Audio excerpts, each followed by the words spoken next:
Sampurasun Parwargi.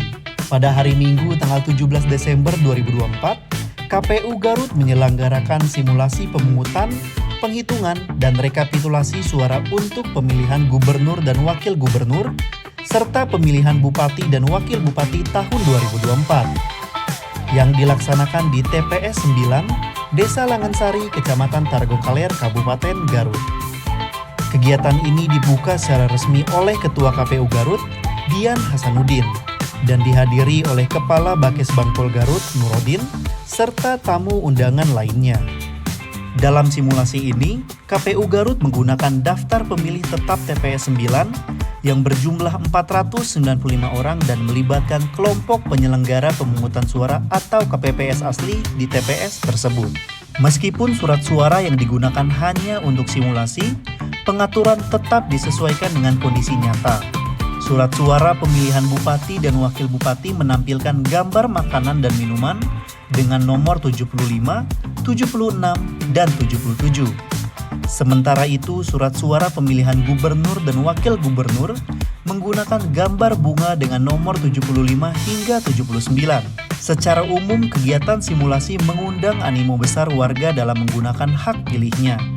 Meski dalam bentuk simulasi, terbukti tingkat partisipasi warga datang dan mencoblos dari DPT 495 yang menggunakan hak pilihnya sebanyak 446 orang atau 90,1%. Berikut rangkaian simulasi pemungutan dan rekapitulasi suara untuk pemilihan gubernur dan wakil gubernur serta pemilihan bupati dan wakil bupati tahun 2024 yang dilaksanakan di TPS 9, Desa Langansari, Kecamatan Tarogong Kaler, Kabupaten Garut. Pertama, KPPS 1 atau Ketua KPPS membuka secara resmi proses pemungutan hingga rekapitulasi perolehan suara Pilgub dan Pilbub di TPS 9. Sebelum menjalankan tugas, para anggota KPPS diambil sumpahnya oleh Ketua KPPS. Setelah mengucap sumpah petugas KPPS memastikan kotak suara yang diberikan oleh KPU Garut dalam kondisi tersegel dan menunjukkan kondisi tersebut kepada para saksi maupun panwaslu yang hadir di TPS. Kemudian petugas KPPS membuka satu persatu kotak suara yang di dalamnya berisi logistik untuk proses pemilihan gubernur dan wakil gubernur serta pemilihan bupati dan wakil bupati. Setelah semua logistik yang ada di kotak suara dikeluarkan, petugas KPPS menunjukkan kotak suara yang akan digunakan dalam kondisi kosong kepada para saksi maupun panwaslu yang hadir di TPS. Lalu kemudian menyegel kembali kotak suara dan kotak suara siap digunakan dalam proses pemungutan suara.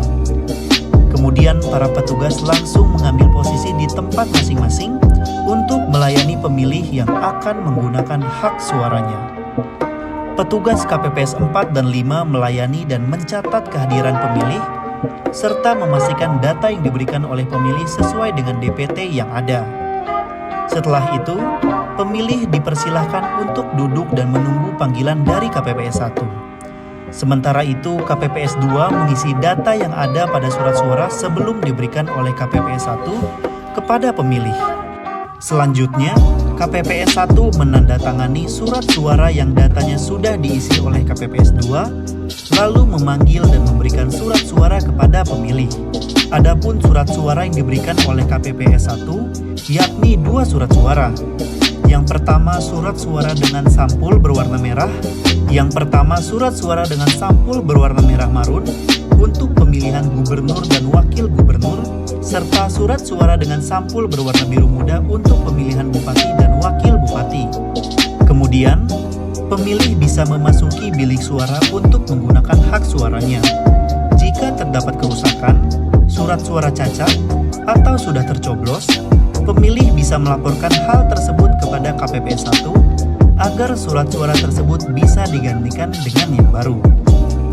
Pemilih bisa langsung memasukkan surat suara sesuai dengan warna yang tertera di kotak suara, di mana di tempat tersebut juga telah dijaga oleh KPPS 6 yang bertugas untuk memastikan bahwa pemilih tidak salah dalam memasukkan surat suaranya.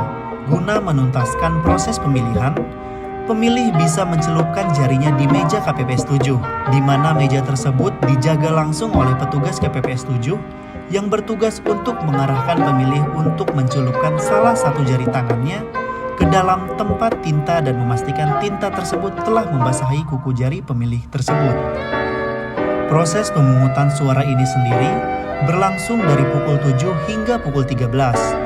Setelah itu dilanjutkan dengan proses penghitungan suara yang disaksikan langsung oleh saksi dan pengawas serta masyarakat dan pemantau dari luar TPS.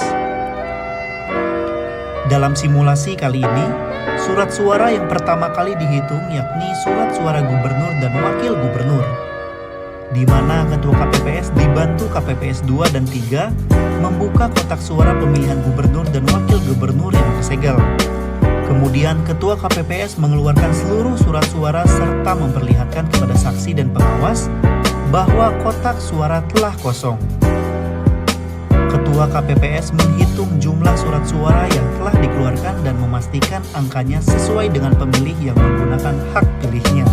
Kemudian Ketua KPPS membacakan hasil penelitian surat suara dengan suara yang terdengar jelas dan mengucapkan kata sah atau tidak sah. Di sisi lain, KPPS 2 dibantu KPPS 3 mencatat hasil pembacaan Ketua KPPS ke dalam C hasil KWK. Sementara itu, KPPS 4 membantu membuka dan melipat kembali surat suara yang dibacakan oleh Ketua KPPS, dan KPPS 5 mengumpulkan surat suara yang telah dilipat dan mengelompokkan surat suara yang sah dan tidak sah. Jika penghitungan surat suara selesai, dilanjutkan dengan pengisian berita acara dan sertifikat hasil diisi dan ditandatangani oleh KPPS dan saksi. Proses ini juga dilakukan tatkala melakukan penghitungan surat suara pemilihan bupati dan wakil bupati. Setelah proses penghitungan dan rekapitulasi perolehan suara selesai, petugas KPPS kembali merapikan logistik yang digunakan dalam proses pemungutan suara, seperti memasukkan surat suara sah, tidak sah, dan tidak digunakan ke dalam amplop yang berbeda, lalu menggulung kembali formulir C hasil KWK, dan lain sebagainya. Kemudian petugas KPPS memasukkan kembali logistik yang sudah dirapihkan ke kotak suara sesuai dengan warna dan jenisnya. Setelah semua proses dilaksanakan, Ketua KPPS mengumumkan dan menutup rangkaian hasil pemungutan. Ketua KPPS mengumumkan dan menutup rangkaian hasil pemungutan dan penghitungan serta rekapitulasi perolehan suara di TPS 9. Tentunya simulasi ini diharapkan dapat meningkatkan kesiapan seluruh pihak yang terlibat dalam pelaksanaan pilkada, demi menjamin proses demokrasi yang tertib dan sukses di Kabupaten Garut.